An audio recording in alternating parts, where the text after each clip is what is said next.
Hello, I am Ariel Flooded Virus here, and welcome to the next Endless Legend tutorial slash playthrough thing. And just like before, we're going to start out with some little segments, breaking up some other factors of the gameplay that merit talking about them in a separate video. And we're going to start out with Guardians from the expansion pack of the same name.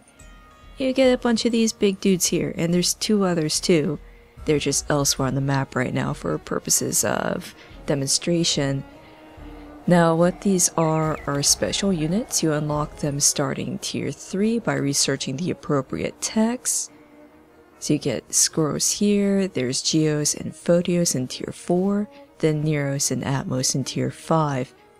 And the quests for them will pop up periodically once somebody hits tier 3 and starts building their own guardians. And they are special because they can only be in an army by themselves. You'll notice the tooltip says this army has a guardian. That's not worded very well. It should say this army is a guardian. And they have a couple other neat little perks as well here. So because they are guardians, they cannot be affected by the usual debuffs. This includes disease from the necrophage. And they are generally very sturdy. They are expensive to build, and you build them like they're a city district, which I can demonstrate. Actually, not with any of them. I don't have the resources. That's okay though. You can only have one of each guardian on the field at a time too, which is why I can't build one yet. But when one of these guys eventually bites the dust, then I can build another. You'll notice they are hard to kill though, and as we go over their abilities, you'll see various things that they can do and things that you can add to them. Now, to start out with, here's a couple of things they have in common. First, the 1 per army, and the debuff prevention that I mentioned before, or immunity I should say. And they all get the same accessories. They get different weapons, so we'll talk about those individually. So, you get a couple first. You get a glass steel accessory that adds a morale boost to friendlies surrounding it. This is good for the guardians that are ranged, like this fellow Skoros and Photios, the fire guardian. Then you have this titanium jewel here that creates an intimidation aura. This is great for the ones that are melee, like say Atmos, which is going to be up in the face of its opponents. And then you have this one here, the adamantium ring, which adds morale for the guardian per adjacent enemy, also good for those that are going to be in the face of the enemy. And then there's this one, free counter, because some of these guys move kind of slowly, especially Gios, who's a defensive guardian. That's really good to have. That means that if they get attacked, normally you can only counter once, but they get another one after that. And then there's also a tier 4 deed, which unlocks something else, and that's a Hyperion Jewel, which allows their army action cooldown to have be over 2 turns sooner. Now, what is army action cooldown in this case? Well, that differs between each guardian. Let's start with Skoros. He gets a healing ability. This one naturally has the longest cooldown all of them at 8 turns normally, but it'll heal everything around it to 100% health. And in battle, he will mind control enemy units, so they will attack in your favor for 2 rounds. You don't get to control this unit, it'll just attack whatever's near it. And he's got some different little staffs here that you can give him. So this first one, his default gives an acceleration buff to any enemy or any friendly units it hits. Then there's this one, which increases their attack. And then this one, which is your typical heal. I'd say he's less useful in combat, though he's interesting in it. His main perk would definitely be the out-of-battle ability to heal your armies. Next is Gios. You get him in tier 4 along with Photios. Here's his defensive ability. Get him into a city borough, and he boosts its defense. This will make it really hard to kill the city and any units inside it, because that number there gets tacked onto their health. And he doesn't move very fast, so he is definitely best as a defensive tool. And his spell cooldown is 6 turns. Now if we go to him, you'll notice he still moves pretty slow, but he has some interesting abilities here. One is he'll at least ignore movement penalties for various terrain types, so he can move around between your cities fairly easily.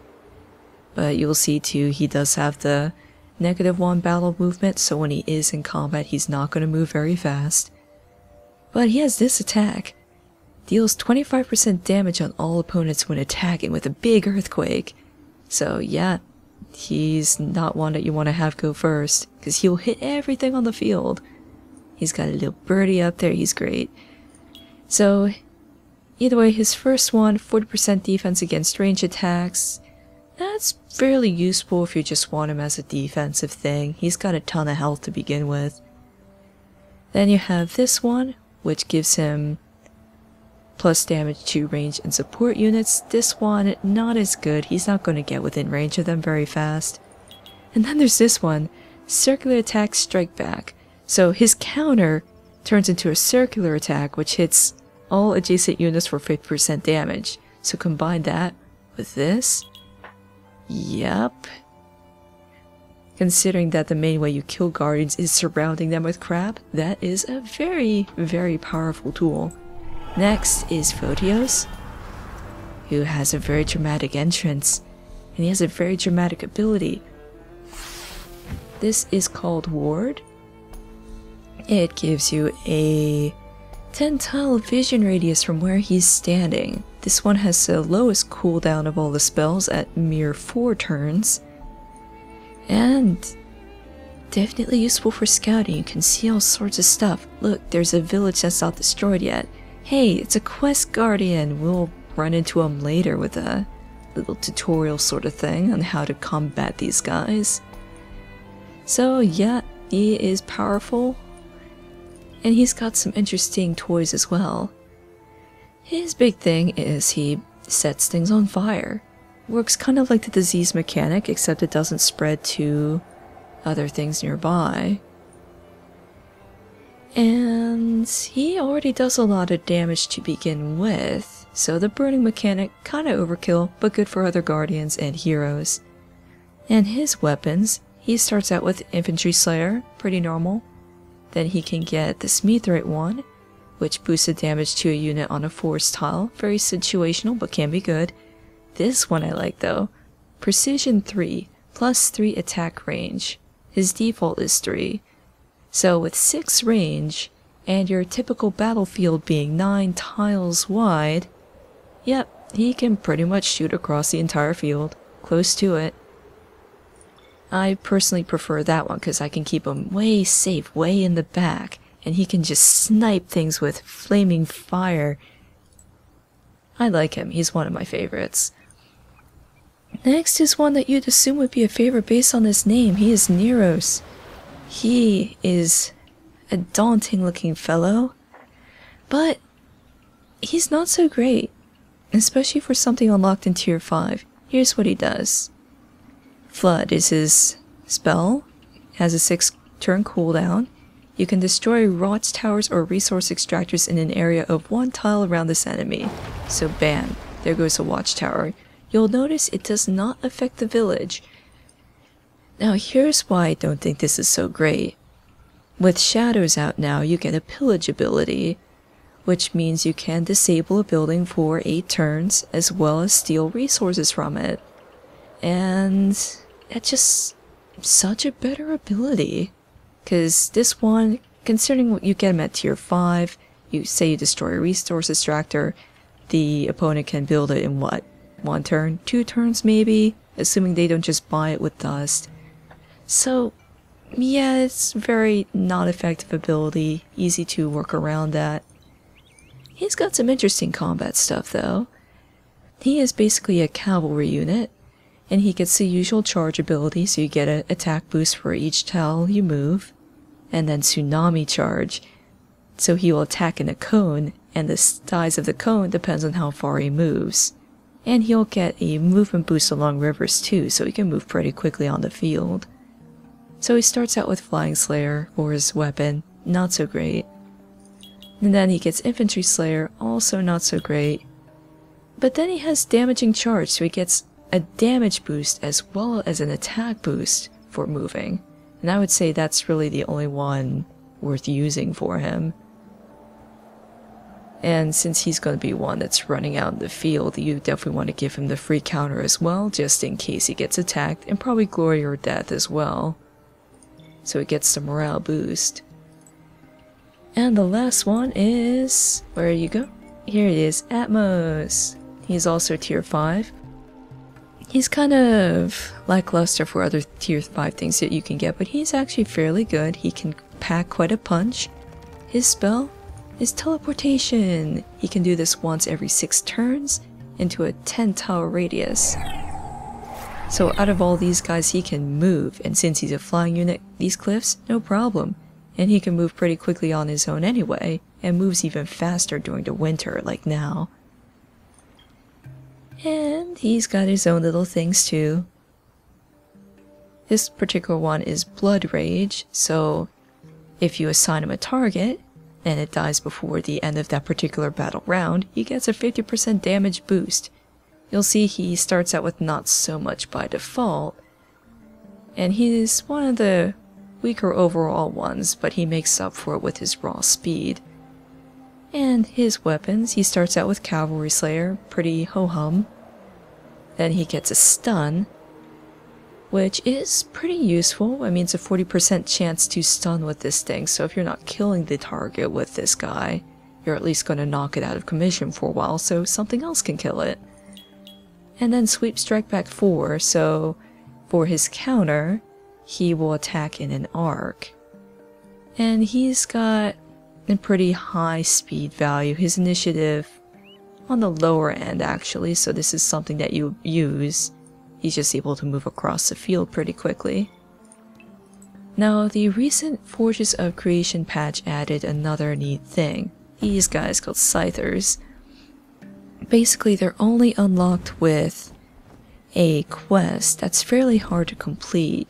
What you need to do is get a high-level flying unit to a ruin in a remote region, sacrifice that unit, and then defend the region until one of these guys spawns. And then you're free to build them whenever. You'll notice that they will behave pretty much like a normal unit though. They can be in an army.